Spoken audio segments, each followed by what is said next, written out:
We are the Muslim Ummah, and each day that goes by, the harder we try. In gratitude we pray to Allah. Chosen as part of the best of mankind, we spread the word of Islam.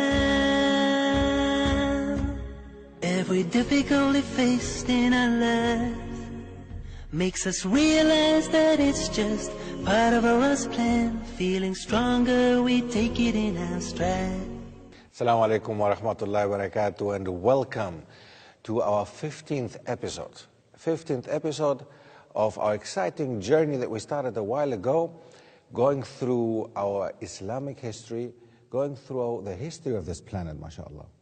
Now, we have seen that actually continents like Asia, Africa, even Europe, it's kind of known that there was some contact with Islam and the Muslims, and the spread of Islam went, of course, from that time. It went all the way to Europe from that time, from the time of Rasulullah sallallahu alaihi wasallam already, with the four Khilafah, and after this one, of course, also the Umayyads and the Abbasids. All these phases of the Muslim rulers, all these Muslim rulers brought Islam basically throughout the known continents of Africa, Asia, and even Europe. And many people have been busy the last couple of years rediscovering this type of history, also the history in Spain and the Iberian Peninsula. However, something that people do not know, and something that I would like to focus a bit in this episode, would be the spread of Islam to America. Yes, and this all under the same category, the category of the historical spread of Islam, meaning the indigenous people accepting Islam and not some immigrants like it happened, of course, later, and we will talk about this one. But at this moment, I would like to focus on how did Islam get to the Americas, North as well as South America, the Caribbean, the islands in the Caribbean, but also the entire spread of Islam from the beginning, from the north to the south, and from the beginning of Islam, basically, until nowadays. Now, in this episode, we will focus pretty much on the spread of Islam in the Americas, especially through the slave trade. Now, I'm sure that many of you know that in the past, especially in the 16th century, basically from 1550 on, there were slave traders, European slave traders, and the very first ones who started the slave trade were the Portuguese. And it's recorded in history that there were two Portuguese brothers who decided to basically go to Africa, where they had colonies already, go to Africa and take some African workers with them in order to keep them on the sugar plantations in the Caribbean or in America. Especially we're talking about Brazil. Portuguese, of course, the Portuguese, the biggest country in Latin America and South America, Brazil, was under Portuguese occupation. So if we're looking into this, we can see that from the very, very beginning, the Muslims went also to America as well as the non-Muslims went to. But not only with the slave trade, this is something that we mentioned already earlier, but Christopher Columbus, for example, and we know that Christopher Columbus went to America and discovered America for the Spanish Queen, although he himself was not a Spaniard. The Portuguese were there before him, but Christopher Columbus had with him scientists and people who helped him to go to America who were actually Muslims. Again, a reminder, the compass was invented in Muslim Spain. Before the Spaniards, of course, could go out, because they were still under Muslim control until 1492. The last city, Muslim city, Granada in Spain, fell in 1492. The Portuguese, long before, 200 to 300 years before, if not even longer, they were the ones who started already getting out towards America, towards Africa, and discovering these lands for themselves, settling and also arranging colonies in Africa as well as in America. Now, the Portuguese also, that time, had with them quite some Muslim scientists and people who knew about the whole affair of maritime, actually naval transportation, and how to get to America, that the globe was round, because the Christians even that time believed that the globe was actually flat, that there is no globe, that the world was flat. So this is something that the Muslims, of course, knew, and we can find out that Allah describes this in the Quran already, mashallah. We know and we knew that, of course, the world is a globe, it's round. Now, when Christopher Columbus arrived in America, we can see that he obviously thought that he was in India, simply because, well, he thought that if he goes around, basically, he would end up in India. Did not consider that in between going from Europe to India, while making the circle, he would have to cross America, the Americas. Now, he arrived in the Caribbean Sea, and he thought that he was in India, and named the people he saw Indians. And that's the reason why until nowadays we call the people, the Native Americans, the real Americans, we call them Indians. Now, what the British have done in order to distinguish between India and America, or the Caribbean, they basically called India, India, and the Caribbean Sea, the West Indies. West Indies. So that's why all these names came about, and it's quite interesting to actually know these things, because it makes sense nowadays if you think of Jamaican people in Britain being called West Indians.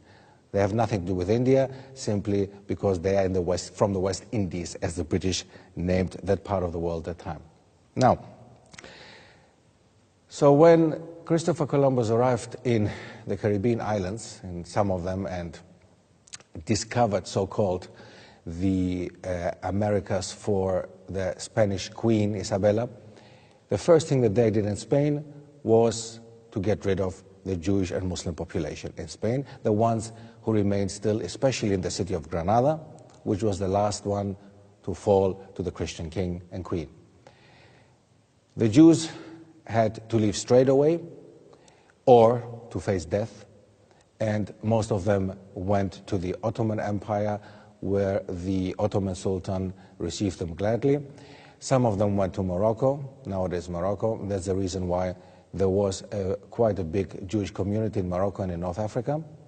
And then many Muslims decided still to either go to North Africa or to still stay in Spain, in the Christian Spain nowadays, but they had to face persecution, and many of them had to face death, and many of them in the end had to leave. In America, the situation for the first Muslims, of course, is unrecorded. We have no idea what happened to the people who arrived first there, if the Muslims settled, if there were any Muslims there who came with Christopher Columbus and settled there. We know that some of them were there, but we don't know if anybody settled there, any families or something. We don't have any precise documentation about that.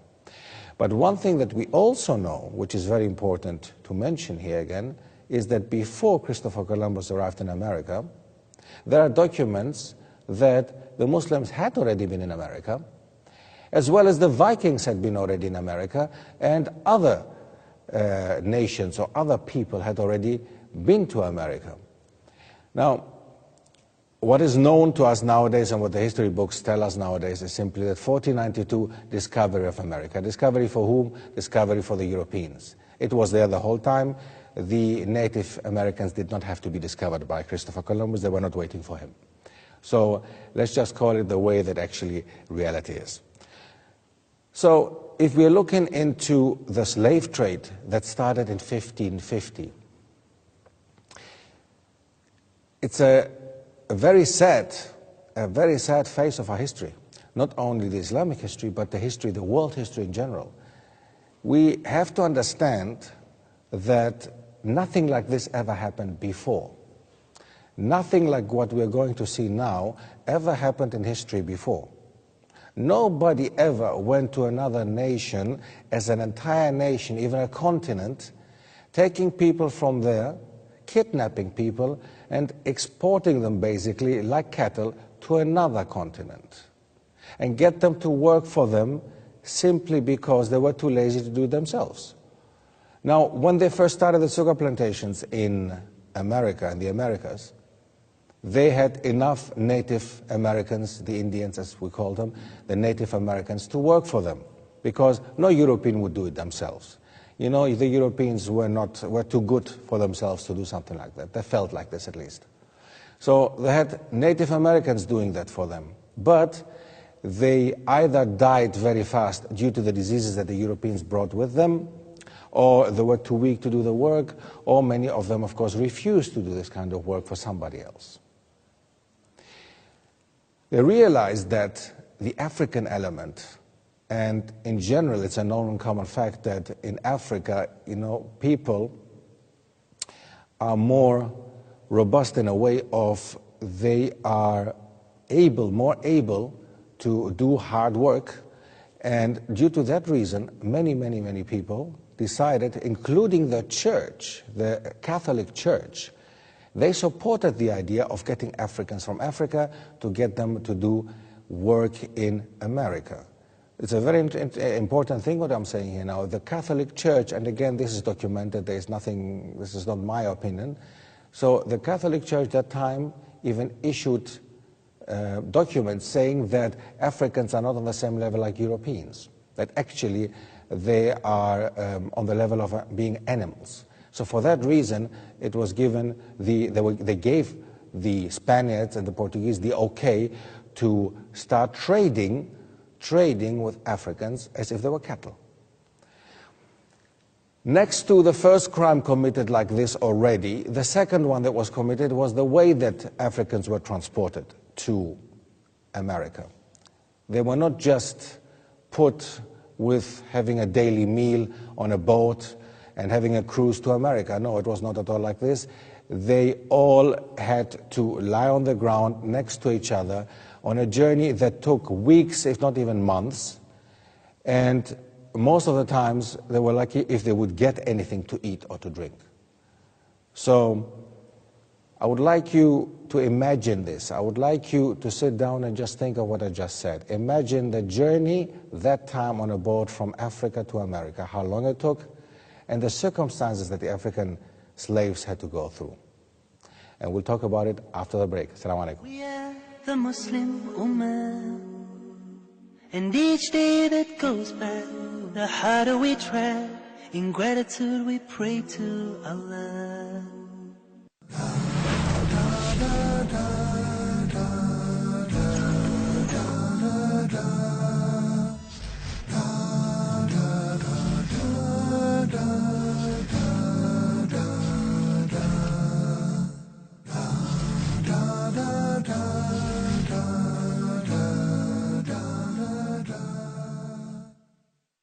The Muslim Ummah, and each day that goes by, the harder we try. In gratitude we pray to Allah. Assalamu alaikum wa rahmatullah, and welcome back after the break. Now, we spoke before the break about the slave trade. We spoke before the trade about the crime, as I call it, and many in history call it, that was committed during the time of 1550 when everything started until around 1800s ongoing. It was a crime committed to a specific nation. It was a crime committed especially to the African continent, supported by the Catholic Church at that time and supported by business people and tradespersons who basically saw in it nothing else but a business. Africans who were taken from Africa, a third of them has been discovered now, by the way, a third of them were Muslims. 1/3 of them were Muslims. Now, this is an amazing fact, isn't it? If you imagine that more than 30% of the people who were taken from Africa to America were Muslims, and on their way to America, many of them died. We do not know exactly how many of them were taken away. There is no exact data. We do not know exactly how many arrived in America alive. We do not even know how many died on their way to America. And of course, we don't know exactly how many Muslims arrived in America in the end. But we know that around a third, and Abdul Hakim Quick who has done quite some research about this subject, Islam in America, in the Americas, and has written quite some useful information in books about this topic. He has come to the conclusion to say basically more than 30% of the Africans who were taken from Africa to America were actually Muslims. We know also for a fact that in America, when many of these slaves had arrived in America, many of them, especially the Muslims, decided to flee from their masters and were quite rebellious actually in their attitude and behavior, which obviously is understandable. The white masters did not allow the Africans to practice their religion, especially not when it was Islam, because you have to imagine that the Spaniards and the Portuguese just came out of, having Muslim time behind them already, and now suddenly they discover that they had to deal again with Muslims, and this time these Muslims that they had there were under them, so they could do what they wanted basically with them, and they did prohibit them from practicing their deen properly.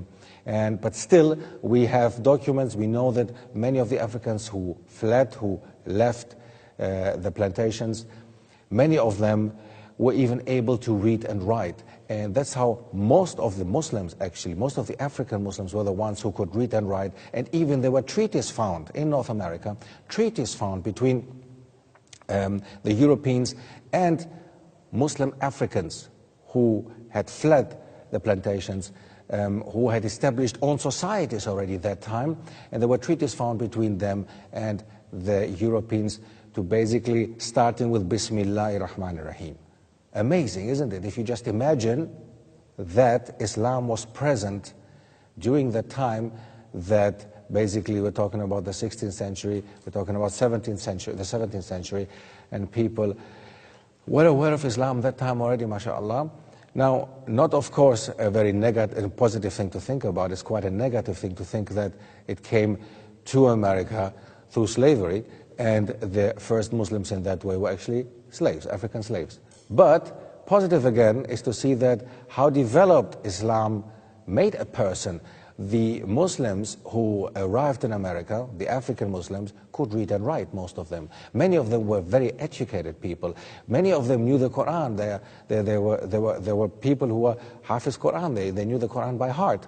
And we also know that many of them could recite the Quran, and that there was an attempt to write the Quran down in the Americas, which happened also in South Africa and in other parts of the world, where basically Muslims had to somehow cope with whatever was there, and there was not a lot. So, one important thing to look into is the history of the Muslims in Brazil in that way. Because we should not forget, many people when they think of Brazil, many people when they think of South America or North America, they don't think of Islam. Or if they think about Islam, they're thinking of Islam due to immigration. Of course, immigrants came to America later. But that time already, in the 16th, 17th century, there were already Muslims in a variety of parts of South America and in North America, and specifically in Brazil.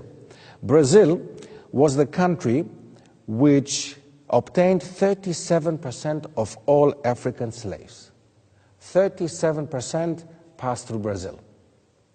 Now, many of them settled, of course, in Brazil, and we can see that nowadays in Brazil's population, we can see a rainbow, mashallah, a beautiful type of rainbow kind of population in Brazil, a mix of people, and we can see that the African element is definitely very, very clear to be seen. More than 3 million slaves were sent to this one and only country, to Brazil. More than 3 million slaves. Of course, in between, there were a lot of Muslims. We don't know the exact number, but we know that many of them, of these 3 million, were Muslims. We know that 30% again came from Africa. There are 30% of African slaves that came from Africa to America in general were Muslims. Now, in the case of Brazil, we don't know if it was still 30% or more or less. An important point that I would like to make here now about the Muslims in America, and especially specifically in Brazil, they were, as I said before, quite rebellious. They did not want to accept, of course, this faith of being slaves, because in their home countries, most of them were either educated persons or they were leaders in their tribes and societies, and that was unacceptable for them to be in such a way, of course, enslaved in such a way. So that the first and most important Muslim uprising of 1835 in Brazil, in Bahia, in the city of Bahia, illustrates the condition and legacy of resistance among the community of the Males. Males was the name for African Muslims. They were known in the 19th century Bahia, in the city that I was talking about, as Males. Now, 1835, a very, very important revolt. It was, just to make this clear, not entirely the first one, but the first one that is documented in such a way that we know more about. Before there had been other revolts also, not only in Brazil, but also in countries like Suriname, in Guyana, in the Caribbean countries, islands. But this specific one played an important role. During that time, in the 19th century, when the slave revolt was in Bahia,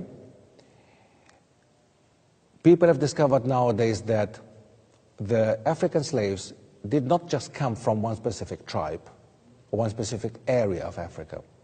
Most of them came from West Africa. West Africa is divided into many countries nowadays, and of course into many tribes. Now, there were of course fights between the ethnic Yoruba, for example, the Ovo, Ilorin, different tribes that were actually that time living in that area. Now, as I said, the Yoruba, the Oyo, the Ilorin, and other Yoruba city-states had established there, and they were fighting against each other. Now, this, of course, helped the Europeans also to set foot in Africa, because like this, they could go to one of the tribe and just tell them, yes, we support you, we give you guns, and then this tribe, of course, fought the other. So they found out that, of course, from many different tribes, Africans went to America, and many of them came from tribes which we know nowadays, and we knew that time also, that were basically Muslims. The slaves, as I said before, were not allowed to practice their religion in America and in Brazil, as the country that we're busy with now, especially Brazil. And they, with this, the uprising that I was talking about in 1835, this uprising showed the Europeans that these people can fight back. And I have some interesting documentation here saying basically that a group of African-born slaves occupied the streets of Salvador, and for more than 3 hours they confronted soldiers and armed civilians. Even though it was short-lived, the revolt was the largest slave revolt in Brazil and the largest urban slave revolt in the Americas. About 300 Africans took part, and the estimated death toll ranges from 50 to 100, although exact numbers are unknown. Now, again, 1835 was not the only revolt. In Brazil, definitely not the only one, and not the only one in South America. But it was one of the most important one, or the largest one, that showed during that time also, and was supported by Muslims, Most of the other revolts actually were also supported by Muslims. One big revolt, again, in the country of Suriname. If we look on the map, it's a country which is above Brazil, which was formerly called, it was known as Dutch Guyana, one of the Guyanas. Now, in that country, in that very country, there was another revolt, slave revolt, which was also led by Muslims. Many of the participants of this revolt, of course, were sentenced to death, to prison, whippings, or deportation. The rebellion had nationwide repercussions. Now, many of the people, of course, after having seen what happened to the revolutionaries, feared the Brazilian authorities, the Portuguese Brazilian authorities, and began to watch the Males very carefully. And in subsequent years, intensive efforts were made to force conversions to Catholicism and erase the popular memory of an affection towards Islam. So that gave them a little bit more push towards getting these African Muslims away from their Islam, because it makes them too rebellious. And the less they know about their background and their identity, the safer we are as Portuguese or as Europeans or as white Brazilian government. Now, they tried as much as they could, and many things worked, but still, as late as 1910, it is estimated there were still some 100,000 African Muslims living in Brazil. Now, about nowadays situation in Brazil, we will talk about it in another episode, inshallah, but we see that Brazil, the Americas, South America, North America had Muslim population already long before immigration started for Muslims. Jazakumullahu khair. I would like to thank you for your interest and see you in the next episode. Assalamu alaikum. We are the Muslim Ummah, and each day that goes by, the harder we try. In gratitude we pray to Allah. Chosen as part of the best of mankind, we spread the word of Islam. Every difficulty faced in our lives makes us realize that it's just part of Allah's plan. Feeling stronger, we take it in our stride. We are the Muslim Ummah, and each day that goes by, the harder we try. In gratitude we pray to Allah. Chosen as part of the best of mankind, we spread the word of Islam. Every difficulty faced in our life